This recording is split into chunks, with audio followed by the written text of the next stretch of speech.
समजातून मी त्यांना पत्र दिलंय, लक्षात ठेवा. आज परिस्थिती अशी आहे आतापर्यंतची, हं. जे अशोकरावांचे काँग्रेसमय कार्यकर्ते जे होते, म्हणजे अशोकरावांकडे जे होते त्यांनाच पलटी मारून त्यांनी शिवसेनेकडे गेले. म्हणजे त्यांच्याच कार्यकर्त्यांना त्यांच्यावर विश्वास नाही, तर तुम्हाला आता कुठून विश्वास निर्माण झाला किंवा ते आपल्याकडे ऍडजस्ट होतील म्हणून? कारण त्याचेच कार्यकर्ते आज जे काही आहेत सगळे शिवसेना शिंदेगडाकडे गेले, काय राष्ट्रवादीकडे, तुमच्याकडे काय आले त्याचे माणसं? नाही अजूनही अपेक्षा का? नाही असं आहे की नाही नाही आशा जी गोष्ट आहे ना, हो, म्हणतात माय मराव पण आस मरू नये, असं आहे ना, तर तसाच प्रकार आहे तो, ऐकून घ्या. परंतु एखाद्या वेळेस चुकीनं हो घडू शकते चांगलं.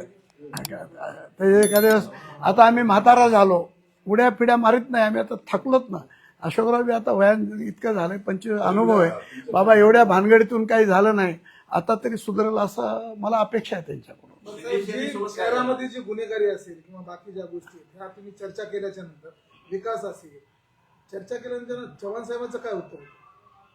नाही, चर्चा केल्यावर त्यांना मी ज्या प्रकारे बोललो तर त्यांच्यावर थोडा बहुत परिणाम झाला असं मला जाणवलंय. का आता आपण चेहऱ्यावरून ओळखतो बाबा की काय, असं मला वाटलं की त्यांच्यावर थोडा परिणाम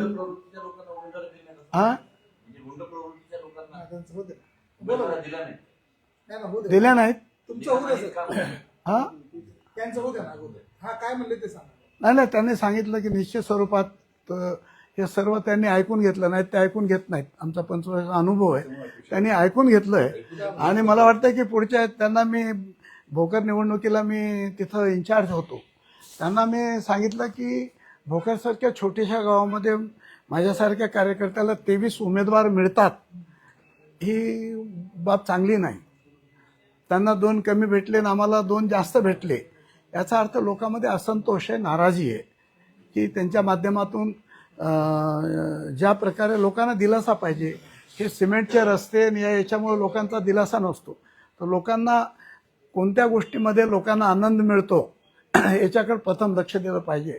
आणि म्हणून मला असं वाटतं की त्या दिवशीच्या चर्चेमुळे निश्चित स्वरूपात थोडं बहुत का होत नाही, अशोकराव बदलतील असा मला विश्वास आहे. भोकरचे लोक नाराज आहे म्हणतात, निवडून तर त्यांनाच दिलं, नगराध्यक्षासाठी 16 उमेदवार बाबा, लोकांना काय पाहिजे नेमकं सांगा. गोष्ट अशी आहे की एखादं सुंदर गाणं जसं ऐकायचं आपल्याला चांगलं वाटतं की नाही, तसं पाकिट घेणं, पाकिट देणं, लोक एक दिवस खुश होतात बाबा चला आजचा खर्च भागला, ऐका.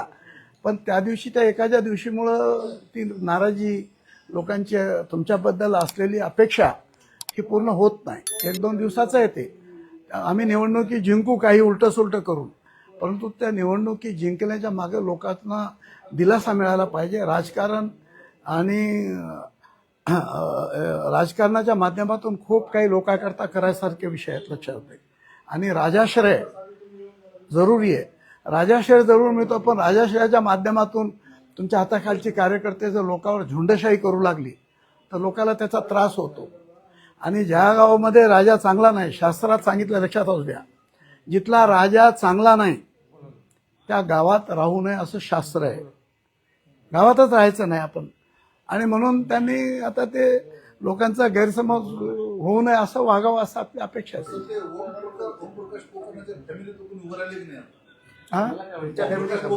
नाही, मी आभारी आहे तुमच्या सगळ्याचा, जनतेचा, की आमच्या घरून यावेळेस आम्ही कोणी उभं राहायचं नाही असं निर्णय घेतलाय. आणि जनतेची सेवा ही अशी खुली करू शकतो. ऐकून घ्या, एखादा चांगला कार्यकर्ता समोर यावा अशी आमची अपेक्षा आहे. आम्हाला गेल्या वेळेस लोकांनी निवडणूक म्हणजे आम्हाला नाकारलं. आम्हाला असं वाटतं की लोक नाराज असतील तर ते खुश होतील, त्याला निवडून द्यावं. कशामुळे असं निर्णय घेतला? राजकारणाचं जे स्तर आहे ते खूप खालावलंय, पैशाचा खूप मोठ्या प्रमाणात वापर होतोय, नेमकं धर्मामध्ये फायदा. आता गेल्या निवडणुकीत जे काही घडलं त्याच्यामुळे आम्ही खूप नाराज होतो, लक्षात असू. आणि म्हणून म्हणलं की बाबा कुठल्याही माध्यमातून, धनशक्तीच्या माध्यमातून असो, दांडगेशाहीच्या असो, जातीवादाच्या स्वरूपातून आम्ही त्या गोष्टीशी कोणाशी स्पर्धा करू इच्छित नाही. जातीवाद असेल, पैशाचे असतील. आणि माझा मुलगा भ्रष्ट मार्गानं पैसे देऊन वगैरे इथं निवडून येऊ नये असं माझं स्पष्ट असल्यामुळं मी त्याला स्पष्ट सांगितलं की आम्ही नगरसेवकापेक्षा सुद्धा जास्त काम खुलं राहून करू शकतो. लोक आले त्यांची काम करायची, त्यांची सेवा. आम्ही जैन आहे आणि आमचा धर्म असा आहे की आम्हाला लोकांची सेवा करायची आणि कुठल्याही माध्यमातून आपण ते करू शकतो. शिवसेना शिंदे गटासोबत म्हणजे सकारात्मक वाटाघाटी झाल्या. आमचं सकारात्मक त्यांच्याशी बोलणं झालं, परंतु कुठंतरी गोंधळ झालेला दिसतो. जवळपास आमचं त्यांची स्पष्ट बोलणी झाली. एक मिनिट मोहनराव, आमची त्यांची स्पष्ट बोलणी झाली, परंतु काही कार्यकर्त्यांनी गोंधळ झालेला दिसतो. काही फॉर्म एक्स्ट्रा कुठं भरलेले आहेत. स्पष्ट बोला. आम्ही पत्रकार आहोत, तुम्ही राजकारणी आहे, सगळ्याला माहिती आहे. बालाजी कल्याणकर यांचा विरोध होता. ते म्हणतायत की नांदेड उत्तर मध्ये आम्ही करणार नाही आणि इकडे बोंडारकर सपोर्ट मध्ये होते. नेमकं काय झालं? नाही इकडे दक्षिण मध्ये तुमची इथे आहे की नाही? सगळंच माहिती आहे. नाही ऐकून घ्या. तुम्हाला माहित असलं तरी ते सुद्धा माहिती आहे. हो On record हो नाही ते माहीत असलं तुम्हाला ते बरोबर आहे. परंतु आमची त्यांची खूप चर्चा झाली. ऐकून घ्या.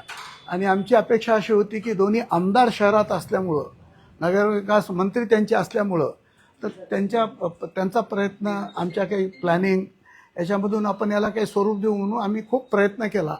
वाटाघाटी शेवटपर्यंत वाटाघाटी झाली, परंतु काही गोष्टीमध्ये कुठंतरी गोंधळ झालेला दिसतोय. तर त्याला आपण हे 7 दिवस आमचे आहेत परत घेण्यापर्यंत. त्याच्यामध्ये आणखी त्यांच्याशी चर्चा करू आणि त्यातून काही योग्य मार्ग निघेल असं मला वाटतं. अपेक्षा. चला ओके. चला.